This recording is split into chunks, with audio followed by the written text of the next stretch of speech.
Dr. Jeremy, welcome to the podcast. So grateful to be here. Thank you for having me, Dr. B. Fantastic.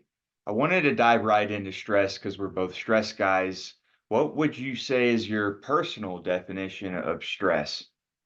So I think the simplest way to think of stress is anything that moves our body from homeostasis. Like the human condition is made to seek out comfort because comfort typically or historically always meant safety. And so anything that moves our body away from its resting physiology is something that could be under the category of stress. And why do you think that in this day and age, especially, why are stress levels at practical all-time highs? Yeah, it's a great question. So, to me, when you look at the mechanism of stress, the way that the body responds to it, it's a beautiful mechanism. And it ensured the survival of us for a long, long, long time. But what was once really, really adaptive has now turned maladaptive in our modern world.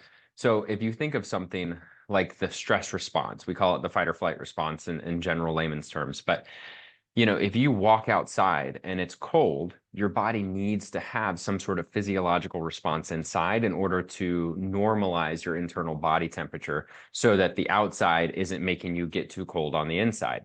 Now, once you get back to a heated place, your body goes back to normal. And that's the adaptation piece of the stress response. That's good. That's great.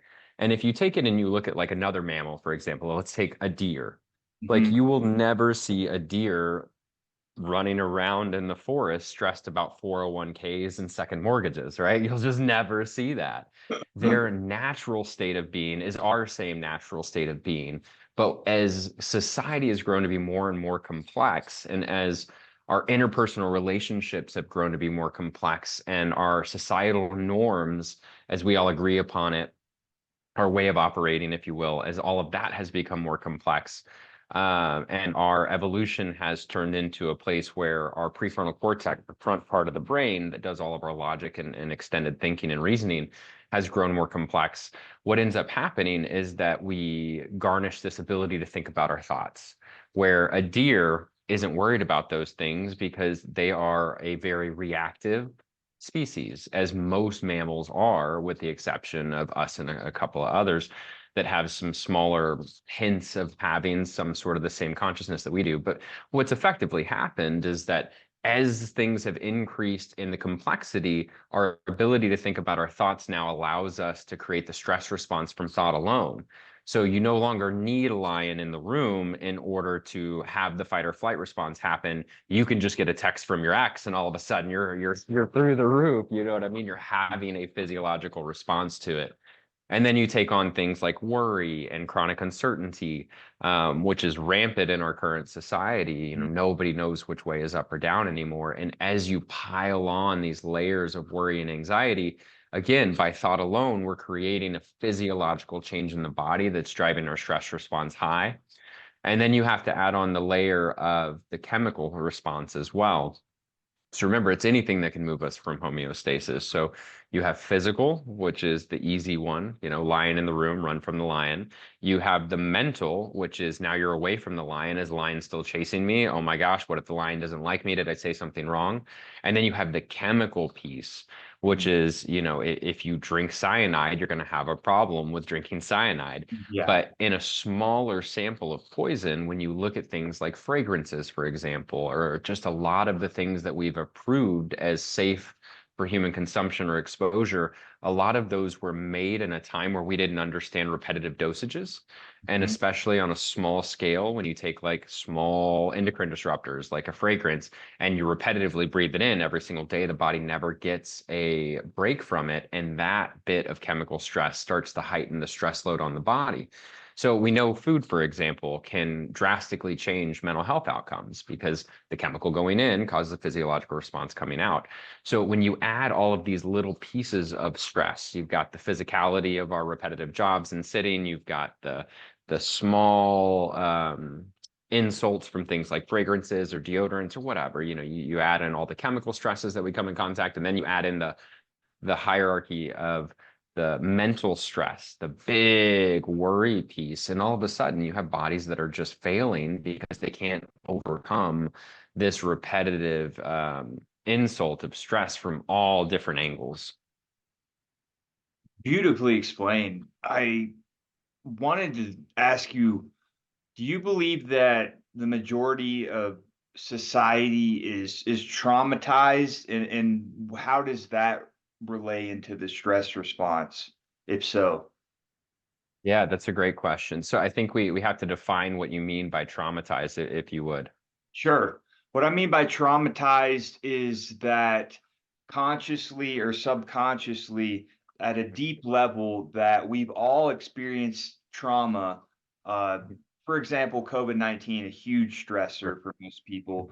That what happens often from trauma is that you have post-traumatic stress disorder. That stressful response to because of all the complexities and all of the layers that you add on upon this, would you say that the majority, to me it seems that way, but I wanted to get your opinion if you think most society is traumatized.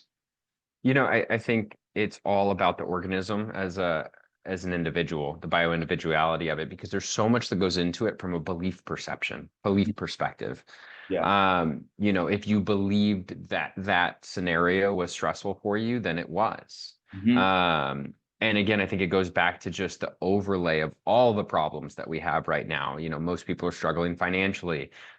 Divorce rates and relationship struggles are at an all-time high in our modern society. So it's this overlay piece of yes, and it's like, yeah, that was tough for everybody, the lockdowns and all that. Again, Yeah. chronic uncertainty of not knowing what was happening, what was right, what was wrong, what was truthful, what wasn't. But whenever you add in the just baseline level of stress that we have, at least in America, Yeah. um, I think big events like that play a part, of course, but it's much more about like what is the day-to-day stressors that you're dealing with. Mm. And if you extrapolate what you're talking about into a longer time horizon, that one stressful event changes your character to a certain degree. It changes your belief systems. And then as you play out your day-to-day life as time goes on, you're reacting to the future environment based off beliefs that were created back here. So Hmm. without ever identifying those and maybe working to change those, then you're going to have a repetition of the stress popping back up. But a lot of it really is like I always tell patients, for example, I always say, and this is very much just tongue in cheek, but the least stressed person in America is the most stressed person in another country. And I say that based on mainly the combination of physical, chemical, and emotional stress.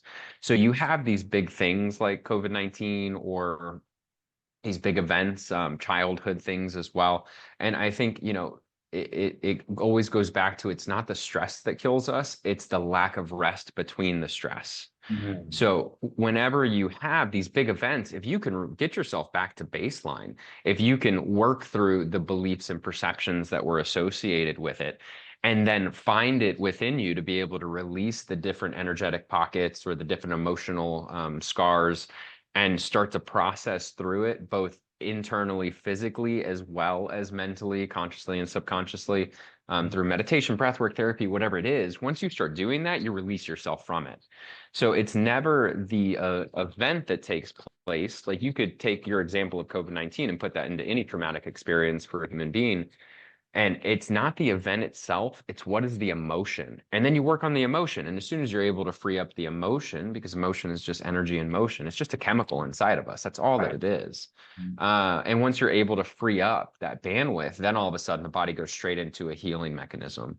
The body's natural state of being is that it wants to be 100% healthy 100% of the time. But many times our conscious programming or our perception and beliefs of things is what slows down that process. So to answer your question more directly, I think trauma absolutely plays a piece in it, but I also think that we're able to, as conscious individuals, look at that event and say, what was the emotion that came from it? And how can I work on that? How can I make that better? Instead of just turning ourselves into victims of circumstance, Mhm. realizing that we're actually powerful creators in our own life and say, hey, that's in the past. I can't change that. But what took place as a result of it? And then where do we need to go from here? And so just that self-awareness is what really will set anyone free from whatever happened in their past. Yeah, I love that. And what comes to my mind is the way that we interpret stressful situations Hmm. and what happens to the biological organism that we call ourselves after that response. And one that definitely surfaces to my mind is Nelson Mandela. Like, that that's a classic example, right? Well, he was locked up for 20 plus years, but his biological organism was still thriving and healthy because of his interpretation of the situation. Yeah, Viktor Frankl's another great example of that. But Hmm. it's absolutely that. I love this dichotomy or the gradient of like you can have two individuals with the exact same experience and with wildly different outcomes from them. And it all Right. has to do exactly what you're saying with the perception. I always joke with patients, I'm like, I hate snakes. Like I hate them. I really, Yeah. they are one of my least favorite animals. If a snake walked in the room right now, like I'm gonna have a very visceral fight or flight response. But there's snake charmers out there. There's people that love snakes. They cuddle with them. They'll kiss them. You know what I mean? Like same exact scenario, wildly different outcomes. 100%. And what comes to my mind now is burnout. Because as a busy guy like myself, I put myself Mhm, under a lot of pressure. And I have, even though I'm highly meditated, not highly medicated like I used to mhm, be in mhm. the past. I'm highly meditated. I work through my issues. I journal. I spend time in nature when I can. I do a lot of breath work and Yeah. exercises to release that. But yet I still find it difficult to find when burnout is underlying the Mhm. surface because it's creepy. It's a creepy thing, and I've also got asked by some people lately, well, how do you become aware of the burnout before it gets bad? Because it can get bad. Yeah, I think it's a lot of self-awareness, like how, meditation, for example, one of the old definitions, and I believe it's Tibetan definition, but don't quote me on that. It's to become familiar with yourself, right? To become familiar with you is the whole Mhm. process of any type of like slowing down and becoming centered and mindful in the present moment. Any of that is just becoming familiar with your automatic programs. And I think it's when you look at things like burnout, like if you're unaware that it's an issue, then you'll never see it. You'll never catch it because it's just a program running. And then you become so familiar with it, especially conditioned in our modern society where, we're taught stress normalcy, I guess you would call it. Just this, again, high American level of stress. We're taught that from a very young age that that's Yeah. just normal. And it's not normal, it's just common. Yeah. There's a big difference between normal and common. And so the first question is like, how how have you normalized burnout in your life to the point where like can you even recognize and catch the signs that you're starting to drive into these high overdrive, high overtaxed nervous system states? And once you can become aware of that, then you can start to find out what are your triggers in it and what are your check marks on the box, for example. Like I know for me, when I start getting into a overtaxed nervous system state where I'm not adapting well to stress anymore, number one, first thing is like my sleep goes down. I have trouble falling asleep, staying asleep. That's one of the first signs. And it took me years to figure that out. But now I know, like, as soon as I start having trouble falling asleep, staying asleep, I've got to take a step back and look at the lay of the land of how I'm behaving and try to control the things that I can control before they start to control me. Right. So, like for you, for example, you're already doing a lot of the right things. You're already doing a lot of the things to get you out of it. So, it may be that the quantity or the intensity of the work that you're trying to put yourself through is still a little too high Yeah. based on where you're at and based on how adaptive you are. And remember, this is a very complex thing because we're talking about physical, chemical, and emotional stress. Mhm. So, for example, I'll have patients that'll be going through all kinds of emotional and like family stuff and like work stuff, like stuff they really don't have a huge locus of control over. But when they do that, they also start eating a ton of sugar, right? So now you're adding the layer of chemical that you can control. And if you can control that, then once we dismantle that and take it away, your ability to adapt to stress expands. So I think just understanding that you have an adaptability to stress, but it's based Mhm. on the sum of stress. And I can give you a really good analogy if we have a second for it. Absolutely. Um, the stress bucket is the easiest way to think of this. So like imagine that your body is a bucket. Have you heard this analogy before? Yep, yep. Oh, it's a great one. Yeah. So It is. imagine the body's a bucket and you've got three different buckets of water pouring into them. You've got physical, chemical, and emotional stress.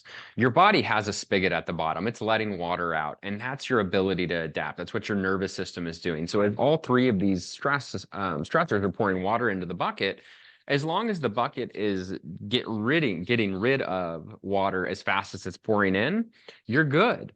But once it starts to overflow, that's where we call symptoms, right? That's when the body's ability to adapt has been overtaken. Yeah. And now it's getting water poured into it, stress poured into it faster than your natural ability to adapt can handle. And so you start adding things in. You add another little spigot and that's meditation. You add another little spigot and that's eating well. And all of a sudden you're draining more and more water. So you're able to handle what's pouring in easier. But the whole name of the game is how do you keep that bucket from becoming overflowed? And again, for me, once I start experiencing the symptom of lack or quality of sleep, I'm like, that's the first drop coming over the top. And I'm like, all right, what do we got to fix? Like, what am I not doing that's not allowing me better adaptation to stress? Are you a meditator? Oh, absolutely. Yeah. Okay. I started meditating in my 20s. My 20s were not, as many are, not the greatest time for self-care, and very lost and didn't know who I was. And Yeah. um, I walked into an apartment with one less dog and a letter on the wall, and the girl I was dating had left and just walked out the door. I was highly addicted to Adderall at the time. Mm. And I hit rock bottom, which is when most people decide to change. It's when they get the courage to change, when everything's, uncomfortable enough. And unfortunately, I waited until that point, and I quit Adderall cold turkey. And I started meditating sometimes upwards of 2 hours a day. At that period of my life, it was what was necessary. I had to reprogram everything. Mhm. Now I do much more maintenance stuff. I stay on top of it on a regular basis. Yeah. But I used meditation for many, many years to reprogram subconscious beliefs and start to change my behaviors instead of, forcing myself into change. I started to work on how can I, psychologically and internally become the type of person who does the things that I wanted and the outcomes that I wanted. But absolutely, yeah, I meditate. Fantastic. Yeah. I had a similar story. My 20s were pretty rough, and I was very impulsive as a young male. Many are, but mine was exacerbated by a cavernous malformation in my left frontal lobe, that was causing me to make pretty erratic decisions, also grand mal seizures. And I found that Wow. meditation really was one of the catalysts that propelled me to change my personality, everything about myself. But I would love to try to demystify it a little bit, because when I Hmm. talk to people about meditation, they feel there's just seems to be a barrier that a lot of people either seem fearful towards it or Yeah. uncertain towards it. So let's try to demystify it a little bit if we can. Oh, yeah, yeah, yeah. Love this. So, I think first and foremost, attention is a skill, right? It's like golf or tennis or salsa. Like you can garnish it, you can get better at it. And meditation is just a form of attention. That's Mhm. all that it is. It doesn't have to be, most people that I've spoken to over the years, they have this idea that like in order to meditate, you have to be like a monk in the Himalayas, sitting in the cold with no jackets, and it's just not it. Um, Really the beauty of meditation and what we know now scientifically is that it is much more about just changing where the resources of the neural circuitry are and what's going on in the brain. And whenever you quiet yourself, the majority of your sensory input comes from your eyes. So just by closing your eyes, just by removing that stimulus, your brain still wants to know it's safe. So what happens when you close your eyes is that your brain starts to look for sensory information from the other senses, which is feeling, uh, taste, hearing, smelling, right? So it starts trying to piece together the environment outside of you without being able to see it. Well, the only way to do that is by feeling. So Mm, it's connecting sensory information from the body without the eyes back to the brain so that it can understand what's happening in the environment. And when you do that, it changes the portions of the brain that are actually active. It quiets the hindbrain where all of our stress response is, and it pulls all the sensory information to the forebrain. And the forebrain, I always like to explain it as kind of like the the maestro, right, of the orchestra. It's yeah. the only part of the brain that has connections to all the rest of the brain. It gets to see everything. Everything else is compartmentalized. They're in closed rooms. They can't see the other room. You know, the prefrontal cortex, it basically sits above everything and it can see like a floor plan. It can see who's in that room and who's in that room. Mhm. My girlfriend and I just watched all the Harry Potter stuff because I was sick last week, and they have that map that shows you where everybody is at all times. I don't remember Yeah, what yeah. it's called, but that's the prefrontal cortex. And when you quiet the eyes and you still the body and your brain's still looking for sensory information, it starts to bring all the awareness here, all the blood flow here. And then that area reorganizes the rest of the brain. So when you're in fight or flight response or you're in high stress, what ends up happening is all your resources go to what they call the reptilian brain or the brain stem. And this is where like breathing rate, heart rate, all of your primitive reflexes are coordinated, highly, highly, highly adaptable for the stress response. But we don't want that, right? Like we want to have more coherence in the brain. So when you close your eyes and you just focus on breathing and you go within and you take all of your attention and focus it on one singular thing, the brain doesn't have as much noise to deal with, to filter, to pay attention to, or to worry about. And what ends up happening is that the body starts turning into a calmer state. Now, with that being said, a lot of people, to your point earlier, of like once they start meditating, they're like, I can't do it. Well, it's a skill set. You're asking your brain to do something that you've never done before. Like, imagine for a second that you've never once danced the salsa. Well, if I put you out there, you're going to move like you got two left feet at first, right? It's going to be uncomfortable. Your body's going to go, I don't know what the hell I'm doing right now, Right. right? But again, with the second lesson, with the third lesson, with the fourth lesson, as you do it again and again and again, the brain starts to wire itself in new and different ways. And especially when you look at something like meditation, um, the coherence and the balance of energy conservation that starts to take place from a neurological perspective, the brain loves it. But it's our own beliefs of discomfort of the silence that stop us from ever making it to that. So if you can sit there just long enough past that sense of I'm uncomfortable, if you can move just past that, there's a whole new world of neural circuitry. And it's always just getting past those initial areas of I'm not good at this. I'm never going to be able to meditate. I don't know what I'm doing. Because what's happening is you're moving your body away from its comfortable place and it's giving you feedback saying, hey, we're conditioned into this state of being. We're not a meditator. I don't need to do that. This is uncomfortable. And it's not that it's bad, it's just new, different, and novel. And if it's intentionally good for you, and we know scientifically the outcomes are amazing for your health, it just takes a little bit of grinding past the being uncomfortable piece, and all of a sudden you'll start falling in love with the outcomes because that's all you really need is evidence that it works for you. And once you get that, you're hooked. It's that easy. You're exactly right. And I think of it kind of as bodybuilding for the brain in a way, Oh, it's because a great way to think of it. I love that. that you're well, let's think of it more as like exercise. So there's many different categories of exercise, right? Mhm. You can do calisthenics, you can do this, you can do that, you can do bodybuilding.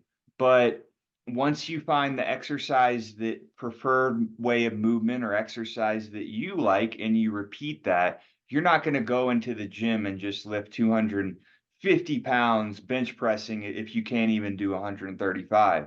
So Yep. I think that's a great way of thinking about meditation is start with little things and experiment with different forms of meditation and then see which one that resonates with you the most and do more of that and sooner or later you'll be able to sit for a long periods of time without a lot of disruption.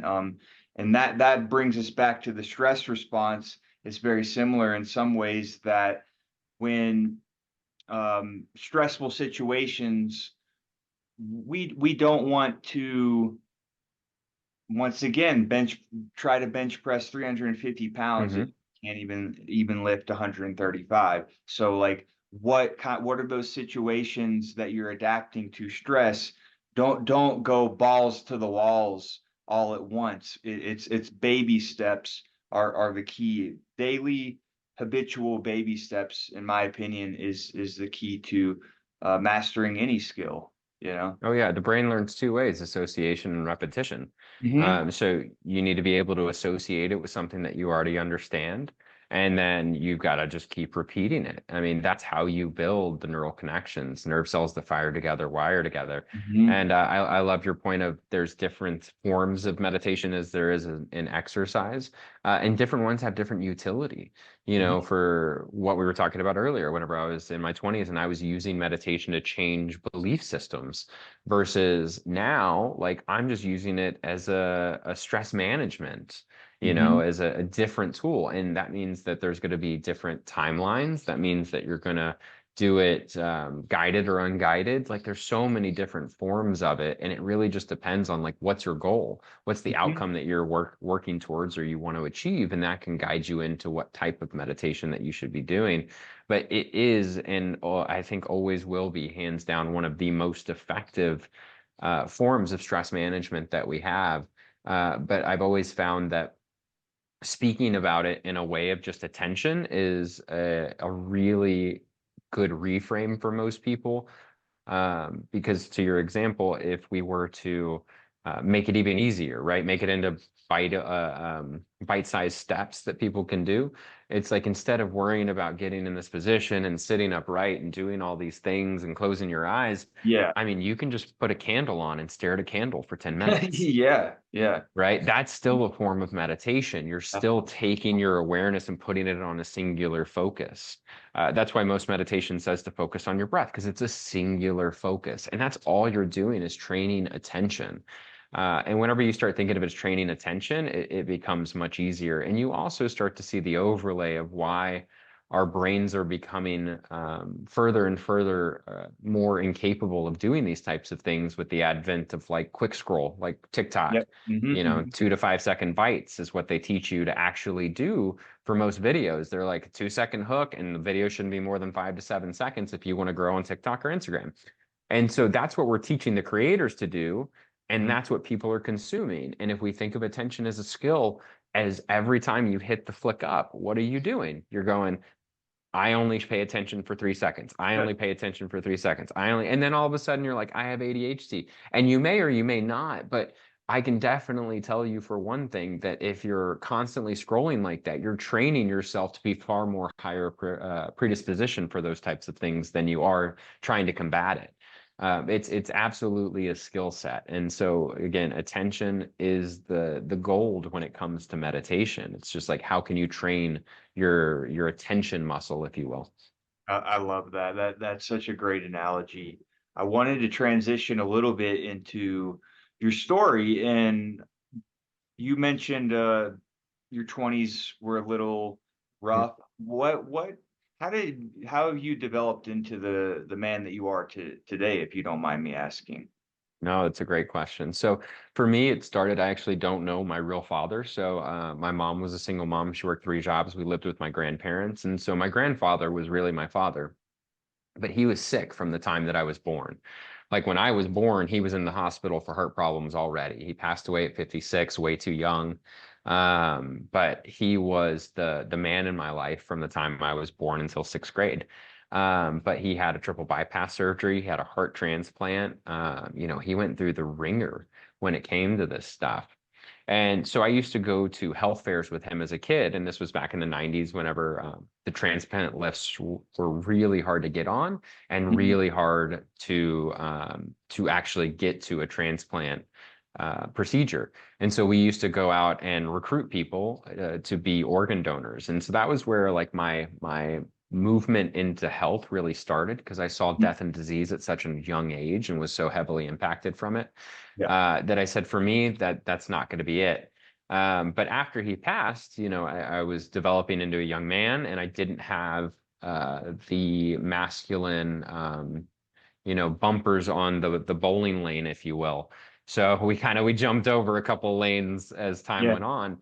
I played a lot of sports growing up, tore my ACL when I was 14. I had 2 knee surgeries by the time I was 16. But, whenever I was playing all those sports and going through rehab, that started to lead me into just human mechanics. And I got in a lot of trouble.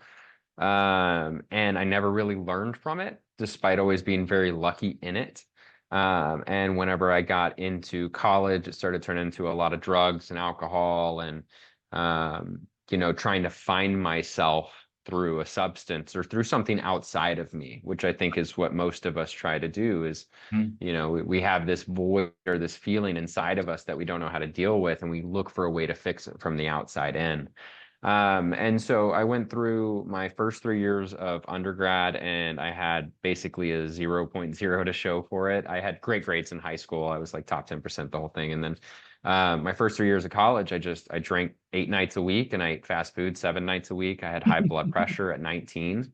And I had forgot what got me into all of this in the beginning was my grandpa having sickness. And so high blood pressure at 19, they wanted to put me on blood pressure medication. And I was like, all right, we got to make a change. So I started exercising again. At the time, I was working on an undergrad in exercise physiology. And so I finished that out, and I got my health back and put myself back together. Had a shoulder injury that put me in chronic pain, 10 out of 10 for 3 years. Mm. That's where a lot of the opioid use and the Adderall use and all of that stuff started, and the victim mindset. I think that's when it really started. And I started looking for excuses for everything, and I started leveraging my problems as ammo for me to get what I wanted in life. Mhm. And it just left me in such a deep, dark place. And I made a video about this on TikTok.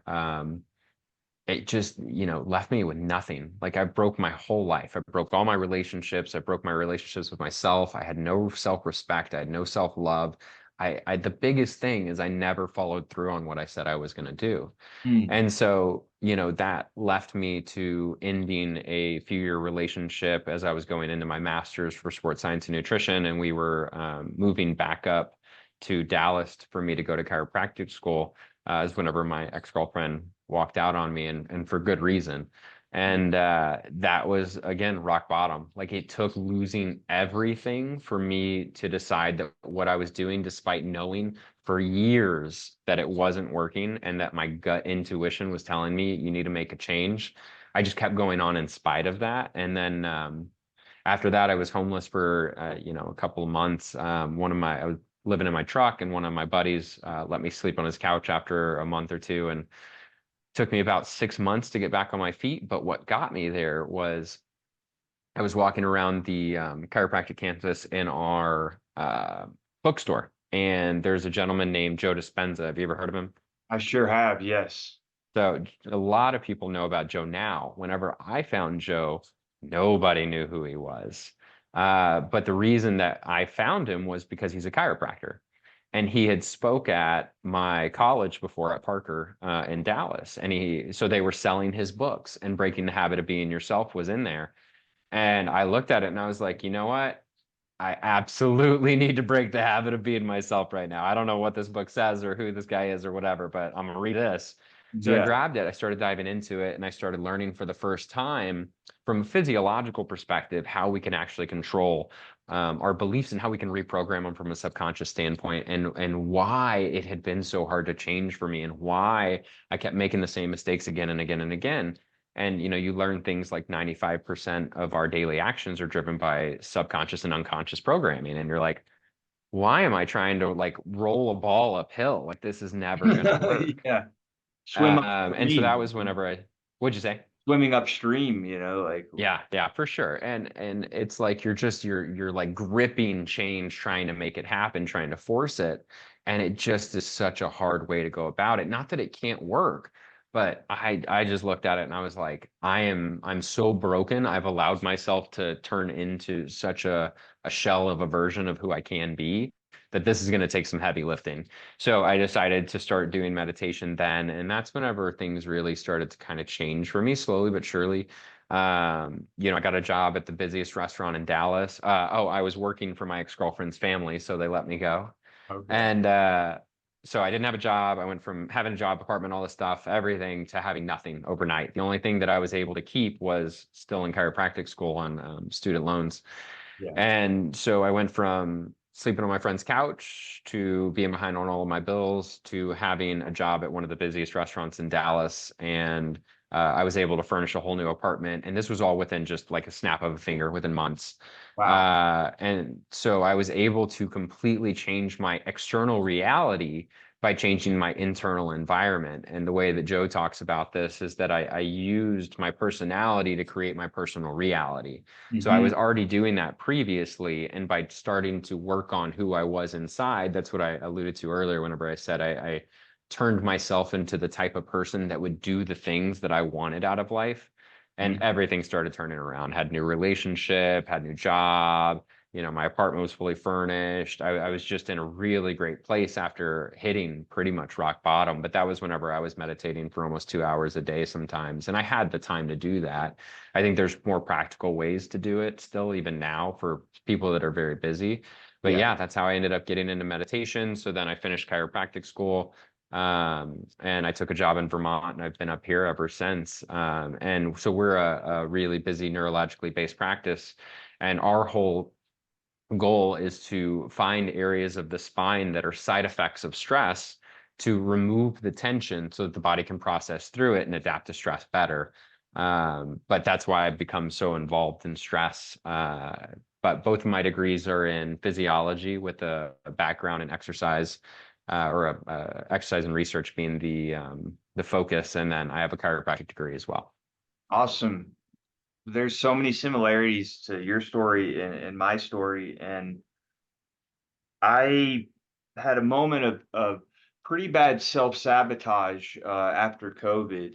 And I was really on the right track. And then I had to hit Mhm. rock bottom yet again.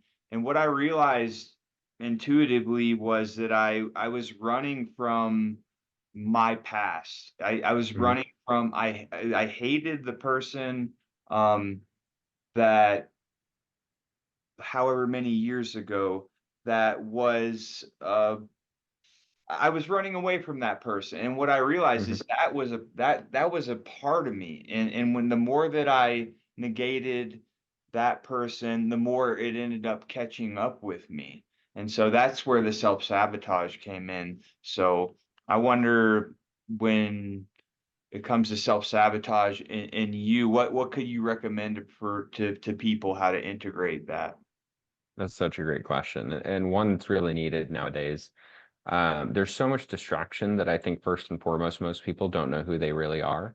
It's so easy to pick up a phone. It's so easy we have so much access to food. We have so much access to friends or whatever. You can distract yourself more now than you've ever been able to do. I saw a comedian the other day, I forget his name, but he was talking about, he was like, I grew up in the 70s. You know what word wasn't around whenever I grew up? Mindfulness. And his point was basically that there was no way to distract yourself back then. Like waiting on the bus, yeah, you're waiting on the bus. That's all you're doing. There's nothing else to do to distract you from it. So life was just inherently a little bit more mindful back then. Mhm. And so I think that's where strategies like meditation come in, just to be able to quiet everything enough that you can listen to the chatter in your head. Because when you close your eyes and you turn everything else off, and you listen to the stream of words that come through your mind, that's who you really are, Mhm. right? In that moment, like that's who you programmed yourself to be. And until you really become aware of that, there's nothing you can change because you're just not even aware. It's so, again, so common that you think it's normal. And I think the second layer of that is really looking, or at least acknowledging that, what are emotions?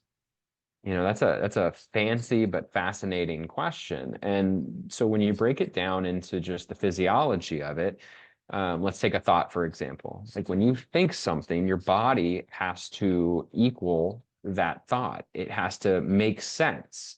A good example would be like if I'm standing on the side of a cliff and I'm not scared because I look at the cliff and I think that the edge is 10 feet away, but really the edge is 4 feet away, I'm going to have no fear to walk 6 feet. And if I walk 6 feet, you're dead, right? You fall off the cliff. So there has to be an equalizing between what you're thinking or perceiving and what your body's actually feeling. So you have a thought that gives you emotion. If we go back to the analogy from earlier, the example from earlier, if a snake walks in the room right now, I'm going to have the thought, oh shit, and my body's going to go into fight or flight. So I'm going to have a feeling, and that feeling is really just the chemical composition of the blood, right? It's the chemical composition of the blood that's causing muscles or organs to do certain things. And then we name that something familiar like an emotion.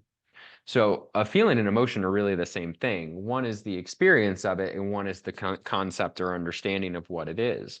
You know, for example, if you look at the physiology of excitement and nervousness, they're really the same thing in the body. It's just our perception of it. Mm. So once you start to understand that emotions are effectively just chemicals inside of your body, then you start to understand that you can also become addicted to them, just like any other chemical, right? So just like methamphetamine or just like cocaine or whatever, the chemical presence inside of your body starts to condition your cells. Your cells have little receptors on them, and they have to have, you know, a certain amount of receptors available for that chemical to bind to it. Well, whenever you have more and more of the same chemical in the body, you get more and more receptors over time. So whenever you start to change or you start to challenge who you are, your body looks at it and goes, hey, I've got all these receptors already for adrenaline and cortisol, for stress. I'm already really good at making my body stressed and living in a stress state. And you start removing that emotional payoff, that chemical payoff to the cells, that's whenever you start to get auto-suggestions like self-sabotage. Your body looks at it and goes, hey, that's not what we do. You've Mm. conditioned me to do this really, really well. I'm really good at victimization. I'm really good at anger. I'm really good at making bad decisions. And when you start challenging that in a way of change, that's why it's so uncomfortable. Your body is auto-suggesting to you, just eat the cookie. You can start tomorrow. You're too much like your mother, right? It gives you all of these false thoughts that you think are so true. And that's where like the self-sabotage cycle really starts. So the two things are just, you know, being able to recognize those and then make changes based on them. But it really starts with the awareness and acknowledgement, especially that emotions are chemicals and that you can absolutely become addicted to them just based on what you do on a day in and day out basis. And once you understand that, it becomes very freeing because you're like, I actually have control over that. Yeah, and the same thing applies to the comparison bug that people seem to have these days. It's because, well, if you're on social media all day and every day and you're swiping down and you're swiping up and you're looking at this person, you're looking at the Yeah. entirety of the world to compare yourself to now. If you want to compare yourself to a whoever it is in Australia, you're more than welcome to do that. But Mhm. thing is be mindful, as you said, be aware of your tendencies to habituate that and to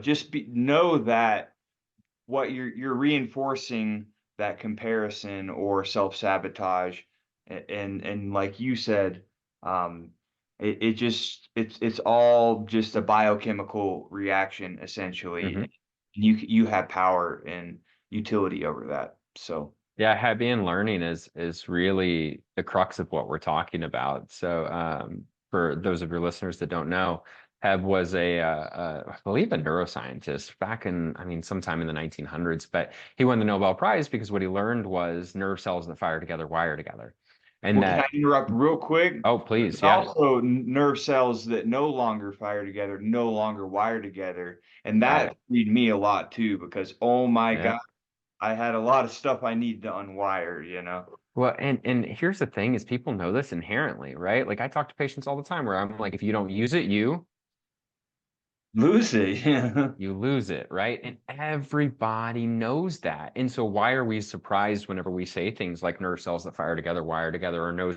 nerve cells that no longer wire together, no longer fire together?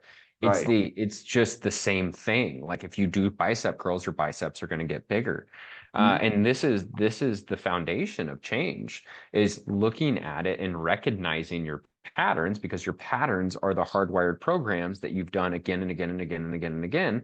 And that's why you don't recognize them. It's the same if you were to wake up and you have a routine of, I wake up, I pour my coffee, I drink my water, I read my newspaper, I scroll, I go to work. If that's your boom, boom, boom, boom, boom, then unless you actually think about what you're doing every morning when you wake up, your associative memory with your environment, you're going to wake up, see all the same things that are going to give you the same feeling. You're going to go boom, boom, boom, boom, boom. But the minute you look at it and you go, you know what? I don't want to drink coffee anymore. So you wake up, you see your bed, you make it, you look at it, you're like, okay, what do I do next? I go make coffee. Oh, I don't want to do that. The minute you do that, you're breaking that neural connection to your point. You're no longer firing and wiring the same nerve cells. And by making a different decision, you automatically force your brain to work in new and different ways. And now you're strengthening new and different pathways. But to tie everything that we've been talking about, even back into the repetition piece, it's like you can't walk in the gym and bench 350 when you haven't done the reps prior. It's like you don't make change like that. The brain has to have the repetition. So you have to wake up the next morning, do it again, and the next morning, do it again, next morning, do it again. Say, nope, no coffee this morning. And then eventually what ends up happening is you wake up and forget that you even used to like coffee in the morning. And that's when change is taking place. That's powerful. That some amazing teachings there. I'm actually going to have to go through it back myself, which is why I made this into a video. Last question I wanted to ask before we Absolutely. wrap this thing up was, I know that our brain produces myelin until age 50 is what they say, which is like Mhm. the fatty tissue of the transmutation of our neurons. So I'm about to turn 35. I heard Dispenza say in the past, like that after 35, 95% of your waking state is habituated unconscious response. But I want to continue to mold and change my brain after age 35. Maybe I'm looking at it wrong. What are your thoughts on that? Like, Yeah, it's a really great it's a really great thing to understand, but it can be a little bit confusing. So I think after listening to I've listened to his teachings inside and out, I don't know how many times, yeah, but the point I think he's trying to make there is that by 35, 95% of who you are is an automatic set of programs, meaning that if you don't look at who you are being, who you are thinking, acting, and behaving as, you'll just continue to be the same forever. You'll relive the same Groundhog Day every single day. So he's not saying that it's not possible to change. He's saying that it's impossible to do if you don't make effort for it. uh, Whereas prior to 35, you're still becoming a product of your environment, right? You're still becoming a product of information that's around and surrounding you, mhm. that's molding you into who you are becoming from a program perspective. Once Okay, you hit 35, it doesn't matter anymore what happens outside of you. You're going to have the same automatic responses set into place. Now you can change those, but it takes a lot of conscious effort. So it's not that you can't change after 35. His yeah. point is just that the sooner the better. And when you get to 35, you're going to have the same reactive programming for the rest of your life if you don't ever do anything intentionally to change any of it. Got it. Bring that metacognition. Awesome. Thank you so much for coming on. Oh, dude, this was so much fun. Thank you. Yeah, it was a blast. And to the listeners, can you give them a way of reaching out to you or contacting you? Yeah, so both of my tags on TikTok, I have about 300,000 followers. On Instagram, I have, I don't know, like 3,000. My Instagram, I've never really grown it or tried to as much as I did the other one, but both of them are Dr. Jeremy Hester. That's it. So Awesome. just at Dr. Jeremy Hester. And then I'm in the process of putting together, the website stuff and that kind of stuff. But Yeah. so busy with the day-to-day life that sometimes it's the fun stuff on the side falls by the wayside. But if you want to know anything about behavior change, visualization, meditation, stress, and just how to maintain your health in this modern society that's designed to rob you of it slowly, Mhm. that is my jam. That's what I study just about daily. I read books nonstop. So I'm always learning something new. And I think life's about being a student. And if somebody's interested in continuing to be a student, then follow along. Beautiful. Thank you so much. No, I appreciate it.